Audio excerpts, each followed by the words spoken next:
दोस्तों 2024 के लोकसभा चुनाव को लेकर सियासत के गलियारों में कई रंग देखने को मिल रहे हैं। खासकर कांग्रेस के सियासती जंग में भारी फेरबदल की चर्चा है। माना जा रहा है कि कांग्रेस की पूर्व अध्यक्ष सोनिया गांधी राज्यसभा जा रही हैं, जिससे साफ जाहिर है कि वो रायबरेली से चुनाव नहीं लड़ेंगी, जबकि राहुल गांधी के भी वायनाड से चुनाव लड़ने की चर्चा है। कांग्रेस की पूर्व अध्यक्ष सोनिया गांधी ने राजस्थान से राज्यसभा के लिए पर्चा भर दिया है, जिसके बाद ये साफ हो गया है कि वो लोकसभा चुनाव नहीं लड़ेंगी। ऐसे में उनकी रायबरेली सीट को लेकर कई सवाल उठ रहे हैं। पहले माना जा रहा था कि प्रियंका गांधी इस सीट पर चुनाव लड़ सकती हैं, लेकिन सूत्रों के मुताबिक उन्होंने चुनाव लड़ने से इनकार कर दिया है। वहीं अमेठी को लेकर अब तक तस्वीर साफ नहीं हो पाई है। आपको बता दें कि इन दोनों सीटों से गांधी परिवार सदैव चुनाव लड़ता रहा है। ऐसे में सवाल उठ रहे हैं कि क्या गांधी परिवार ने यूपी से चुनावी रिश्ता खत्म कर लिया है। यूपी की रायबरेली और अमेठी सीट पर गांधी परिवार का हमेशा दबदबा रहा है। यहां से हमेशा सदस्य चुनाव लड़ते रहे हैं, लेकिन इस बार 2024 को लोकसभा चुनाव में गांधी परिवार का कोई सदस्य यूपी से चुनाव लड़ेगा या नहीं, इसे लेकर अंदेशा बना हुआ है। ऐसा इसलिए कहा जा रहा है क्योंकि सोनिया गांधी राज्यसभा जा रही हैं। राहुल गांधी के अमेठी से चुनाव लड़ने पर संशय है, क्योंकि वो वायनाड से चुनाव लड़ेंगे। वहीं प्रियंका गांधी के भी चुनाव लड़ने का सस्पेंस अब तक बरकरार है। ऐसे में सवाल उठ रहे हैं कि गांधी परिवार की गढ़ रही अमेठी और रायबरेली सीट पर कौन चुनाव लड़ेगा। खासकर रायबरेली का सीट काफी चर्चाओं में है, क्योंकि 2019 में यही इकलौती सीट थी जिस पर कांग्रेस को जीत मिली थी।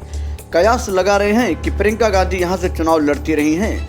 वो यूपी कांग्रेस की प्रभारी रही हैं। वो अमेठी और रायबरेली में काफी एक्टिव भी रही हैं, लेकिन प्रियंका फिलहाल चुनाव लड़ने के मूड में नहीं दिखाई दे रही हैं। सूत्रों के मुताबिक सोनिया गांधी के राज्यसभा जाने के फैसले के बाद प्रियंका को रायबरेली से चुनाव लड़ने के लिए मनाने की कवायद शुरू हो गई है, लेकिन प्रियंका इसके लिए अभी तक तैयार नहीं है।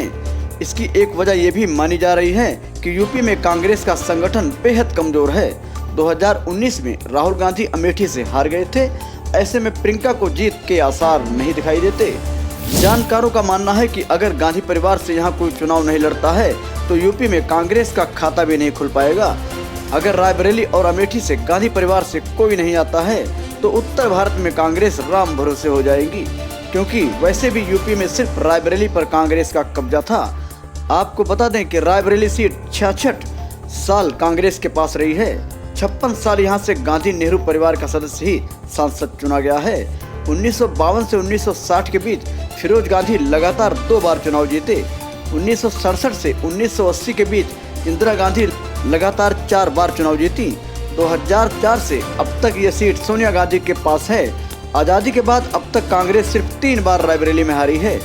सोनिया गांधी के राज्यसभा जाने के फैसले से ये सवाल उठ रहा है कि क्या कांग्रेस को 2024 में रायबरेली से भी हारने का खतरा दिख रहा है। हालांकि कांग्रेस नेता यही कह रहे हैं कि सोनिया भले ही राज्यसभा गई हैं, कांग्रेस यूपी में जी जान लगाकर चुनाव लड़ेगी। इधर जबकि प्रदेश में सपा और कांग्रेस में सीट शेयरिंग फाइनल नहीं हुई है।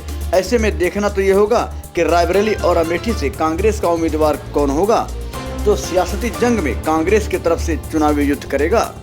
हम उम्मीद करते हैं कि ये वीडियो आपको जरूर अच्छा लगा होगा। न्यूज NNC 24 आपके लिए देश विदेश की खबरों के साथ ऐतिहासिक कहानियाँ, प्रेरक कहानियाँ, podcast, interviews, health issues, Bollywood news, sports और ऐसे अन्य पहलुओं के बारे में आपको सही जानकारी देने की कोशिश करता है।